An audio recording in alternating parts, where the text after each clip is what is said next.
शांति 29 जनवरी 2022। बाबा के आज के महावाक्य हैं। बाबा समझाते, मीठे बच्चे, आत्मा को निरोगी बनाने के लिए रूहानी स्टडी करो और कराओ, रूहानी हॉस्पिटल खोलो। प्रश्न है, कौन सी एक आश रखने से बाकी सब आशाएं स्वतः पूर्ण हो जाती हैं? बाबा समझाते, सिर्फ बाप को याद कर एवर हेल्दी बनने की आश रखो। ज्ञान योग की आश पूरी की तो बाकी सब आशाएं स्वतः पूरी हो जाएंगी। बच्चों को कोई भी आदत नहीं रखनी है, ऑलराउंडर बनना है। भल खामियां हर एक में हैं, परंतु सर्विस ज़रूर करनी है। तो कोई भी आदत नहीं रखनी है। जैसे हम नॉर्मल लैंग्वेज में कह देते हैं, ये मेरी आदत है, या कहते मेरी आदत ही ऐसी है। तो बाबा कहते कोई भी आदत नहीं रखनी, ऑलराउंडर बनना है। क्योंकि आदत है तो एक तरह का कोई काम कर सकेंगे, कोई नहीं कर सकते हैं। आदत के भी गुलाम नहीं होना है। ज्ञान योग की आश पूर्ण करेंगे तो बाबा कहते बाकी सब आशाएं स्वतः ही पूर्ण हो जाएंगी। गीत है, धीरज धर मनवा, तेरे सुख के दिन आएंगे। ओम शांति। बच्चों ने गीत सुना। इस समय सभी आत्माओं को धीरज दिया जाता है। आत्मा में ही मन बुद्धि है। आत्मा ही दुखी होती है, तब बाप को बुलाती है, हे पतित पावन परम पिता परमात्मा आओ। कभी ब्रह्मा विष्णु शंकर को पतित पावन नहीं कहा जाता। जब उन्हों को नहीं कहा जाता तो लक्ष्मी नारायण राम सीता आदि को भी नहीं कहा जा सकता है। पतित पावन तो एक ही है। विष्णु का चित्र तो है ही पावन। वे है विष्णुपुरी के मालिक। विष्णुपुरी स्थापन करने वाला है शिव बाबा। वही इस समय विष्णुपुरी स्थापन कर रहे हैं। वहाँ देवी देवता ही रहते हैं। विष्णु डिनाइस्टी कहें अथवा लक्ष्मी नारायण डिनाइस्टी कहें, बात एक ही है। ये सब पॉइंट्स धारण करने की है। बाप है रूहानी और ये रूहानी स्टडी है, रूहानी सर्जरी है।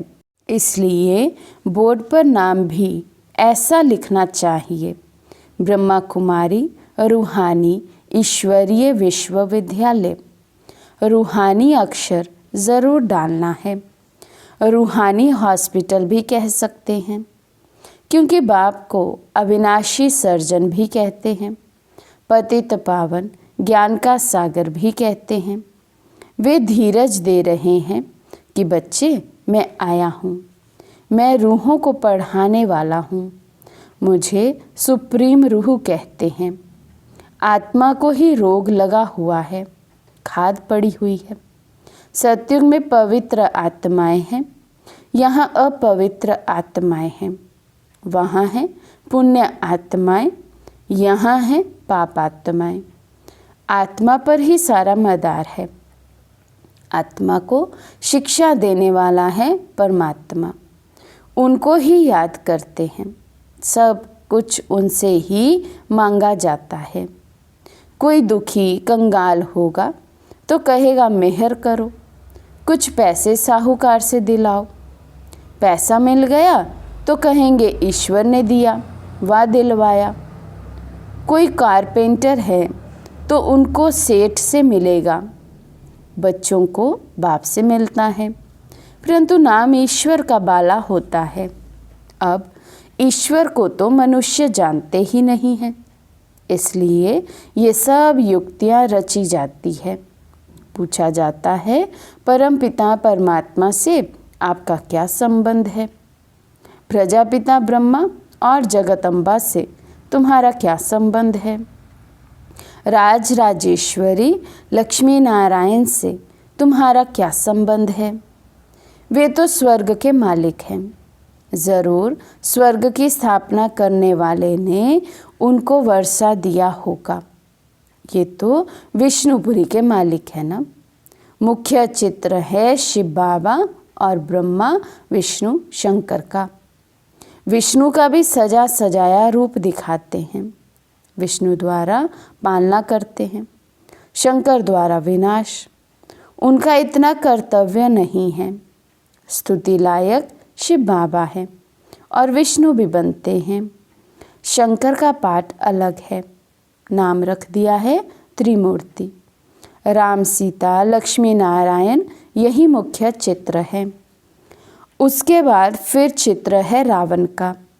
वे भी बड़ा 46 फुट का बनाना चाहिए। रावण को वर्ष वर्ष जलाते हैं। इनसे आपका क्या संबंध है?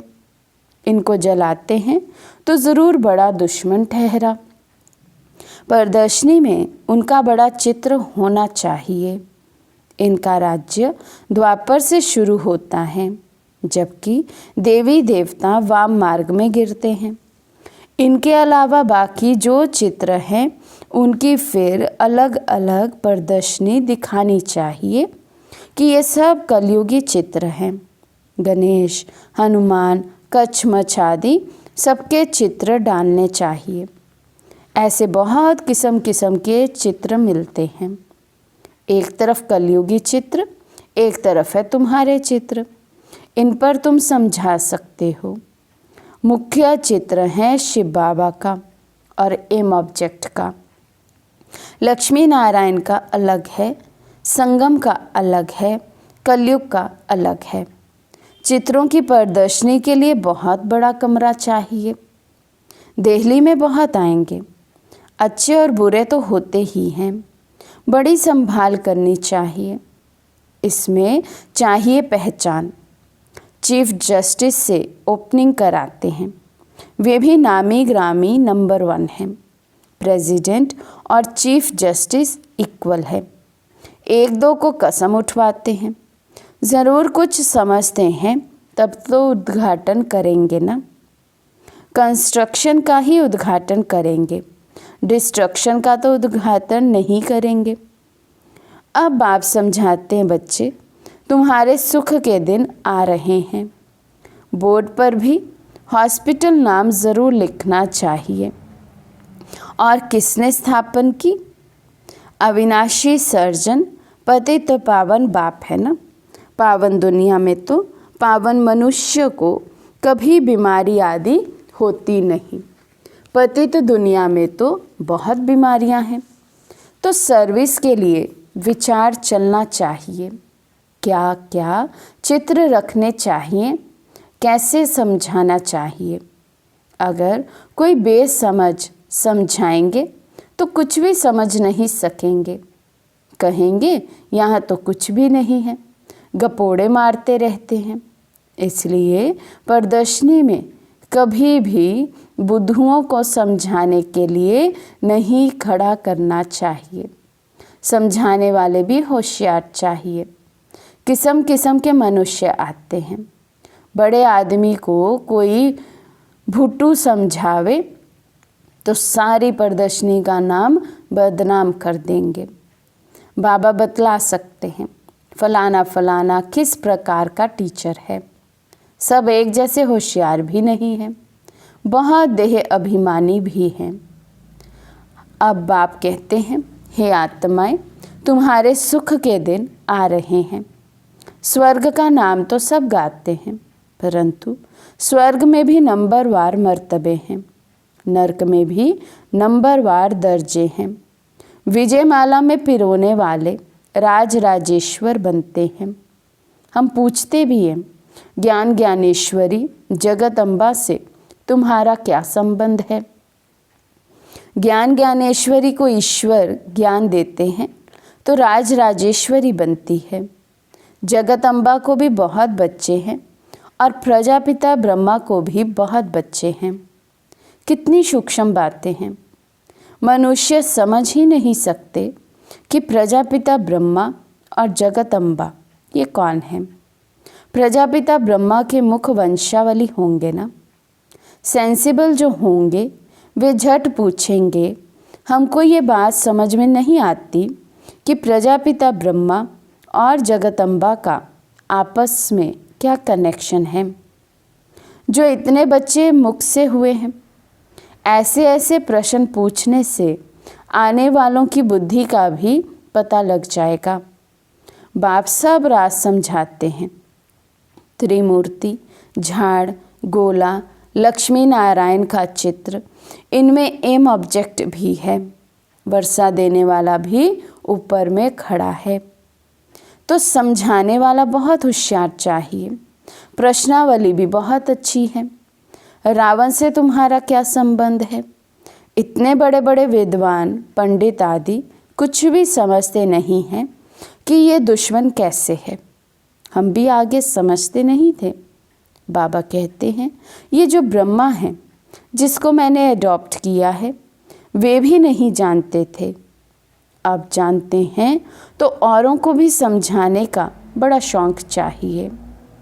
ये प्रदर्शनी बिल्कुल नई है। भल कोई कॉपी भी करे तो भी समझा ना सके। ये वंडर है ना। बड़ा नशा चाहिए। सर्विस में पूरा लग जाना चाहिए। चित्र तुम्हारे बहुत मांगेंगे तो बहुत होने चाहिए। सर्विस के लिए विशाल बुद्धि चाहिए। खर्चा तो होगा ही। पैसे तो खर्च करने के लिए ही है। खर्च करते जाएंगे तो आते जाएंगे। बाबा कहते जितना संभाल के रखेंगे विनाशी धन, तो वो तो विनाश होना ही है, हमेशा कम ही पड़ता रहेगा।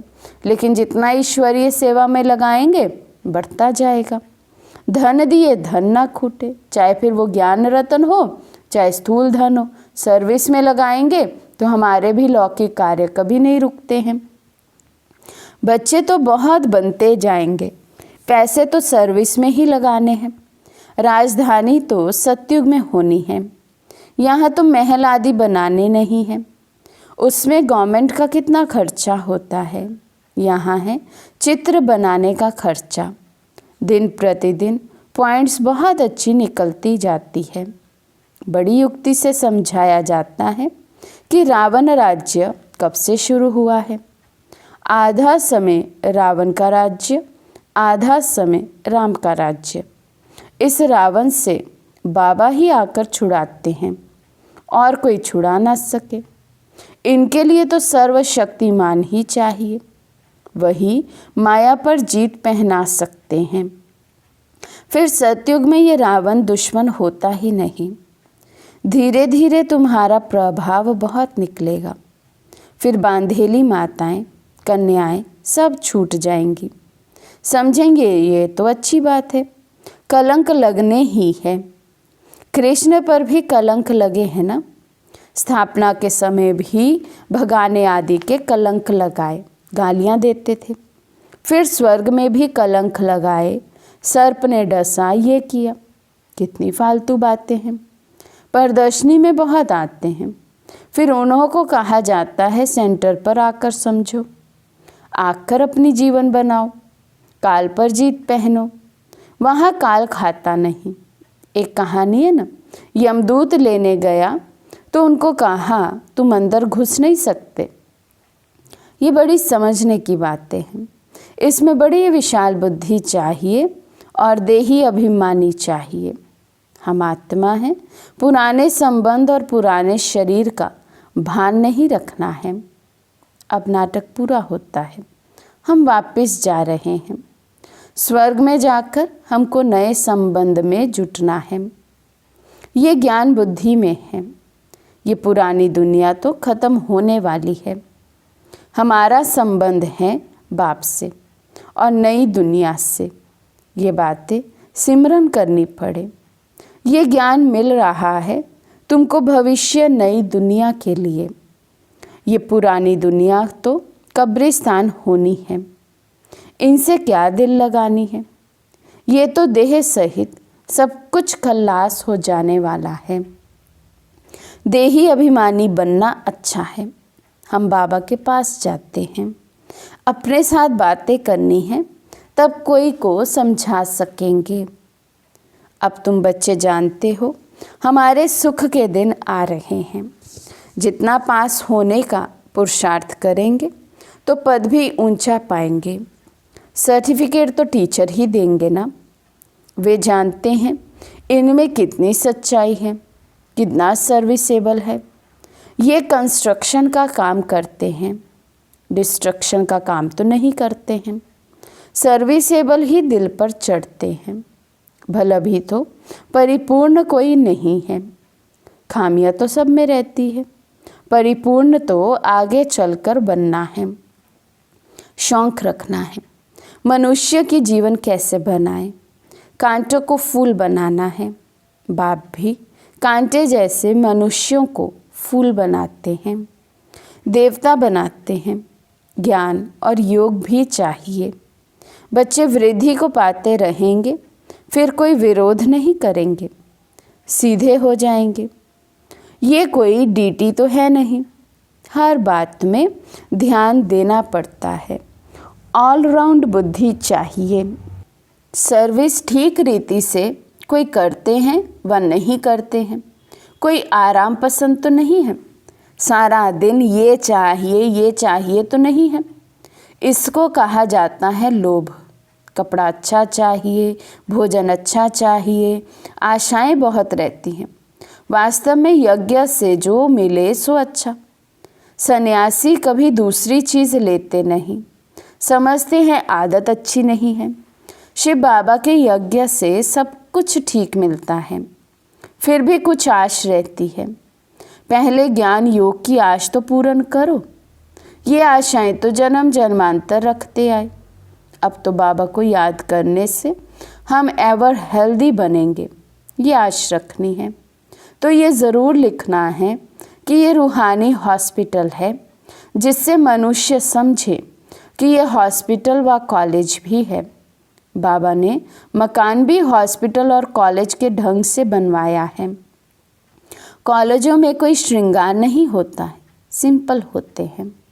अच्छा, मीठे मीठे सिकी लदे बच्चों प्रति माता पिता बाप दादा का याद प्यार और गुड मॉर्निंग। रूहानी बाप की रूहानी बच्चों को नमस्ते। हम रूहानी बच्चों की रूहानी बाप दादा को दिल व जान सिक व प्रेम से नमस्ते नमस्ते नमस्ते जी। धारणा के लिए मुख्य सार। फर्स्ट पॉइंट, आराम पसंद नहीं बनना है। सर्विस का बहुत बहुत शौक रखना है। सर्विस में ही पैसे खर्च करने हैं। मनुष्यों की जीवन कांटे से फूल बनानी है। सेकंड पॉइंट, सदैव कंस्ट्रक्शन का काम ही करना है, डिस्ट्रक्शन का नहीं। अपने आप से बातें करनी है। हम कहाँ जा रहे हैं, क्या बन रहे हैं। आज का वरदान है, शक्तिशाली याद द्वारा परिवर्तन, खुशी और हल्केपन की अनुभूति करने वाले स्मृति स्वसमर्थ स्वरूप भव। शक्तिशाली याद द्वारा परिवर्तन, खुशी और हल्केपन की अनुभूति करने वाले स्मृति स्वसमर्थ स्वरूप भव। शक्तिशाली याद एक समय पर डबल अनुभव कराती है। एक तरफ याद अग्नि बन भस्म करने का काम करती है, परिवर्तन करने का काम करती है, और दूसरी तरफ खुशी व हल्केपन का अनुभव कराती है। ऐसे विधि पूर्वक शक्तिशाली याद को ही यथार्थ याद कहा जाता है। ऐसी यथार्थ याद में रहने वाले स्मृति स्वरूप बच्चे ही समर्थ है। ये स्मृति स्वसमर्थी ही नंबर 1 प्राइज का अधिकारी बना देती है। स्लोगन है, अनुभवी वे हैं जिसकी दिल मजबूत और बुजुर्ग है। अनुभवी वे हैं जिसकी दिल मजबूत और बुजुर्ग है। अच्छा, ओम शांति।